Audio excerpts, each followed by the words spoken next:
So finding Can you go into material. that a little bit? Sure.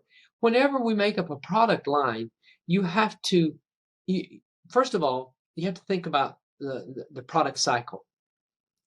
You have product that's on the customer's feet right now, people have already bought. You have products that's sitting in the store waiting to be purchased. There's another season of product, they're what we call it's on the water. It's the season before that, and it's in container loads being shipped from Asia in most places to America, to Europe, and to other places around the world. All right. And then there's the product that are one step before that, or back, they're in production right now.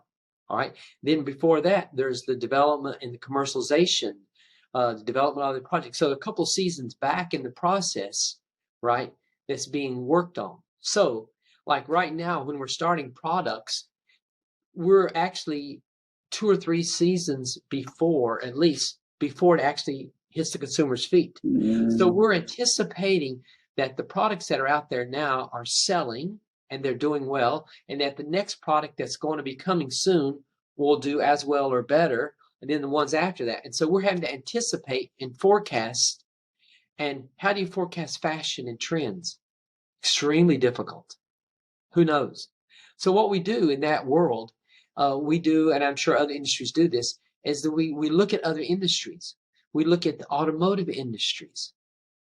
We look at fashion apparel industries. We look at other key markets like Paris, Seoul, Hong Kong, uh, London, you name it, all over the world, and looking at ideas and fashions and trends and spotting, identifying, trying to figure out what we think uh, would be the next products that we should build.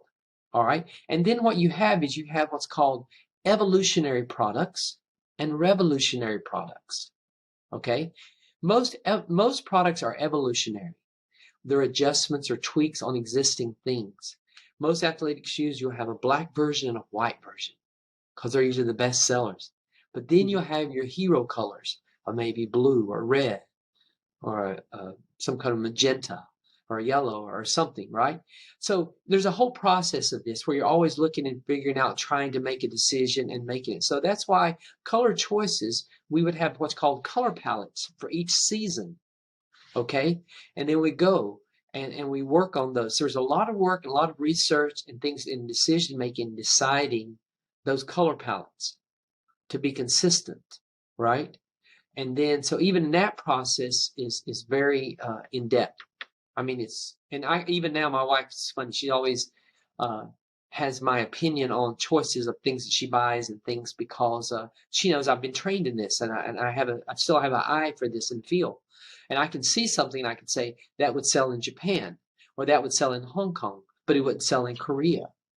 And there's a long story of how I can do that. But you develop that sense and that abilities, I think, to work on that. So I believe that sense of trying to be tuned to what's going on now, what's going on in the future, and also trying to beat myself, being more concerned about my own performance in my organization, our product service, more than the competitors. Yes, I kind of need to know what the competitors are doing, but we don't want to know too much because you don't want to accidentally copy. All Yeah. right. Or you don't, definitely don't want to do that. So you have to be very, very careful. All right. So, um, and they're very sensitive about these things. Like, what, for example, when I left Reebok, I guess I can say this, it's been long enough. There was some heavy discussions because I was in advanced concepts before. So there was a lot of sensitivities about me leaving Reebok to Adidas. But if you know Mm. me and my character, I would be more nervous about sharing knowledge or know-how or something than anyone else because of my personality, my character. I'm more nervous about it accidentally, you know, doing something that the other company was doing because I definitely want to stay away from that. So I Mm. think that whole idea of creativity, creating, building, and I think that comes into why an earlier question you asked me about why did I develop new products and services on my journey over these past 20 plus years.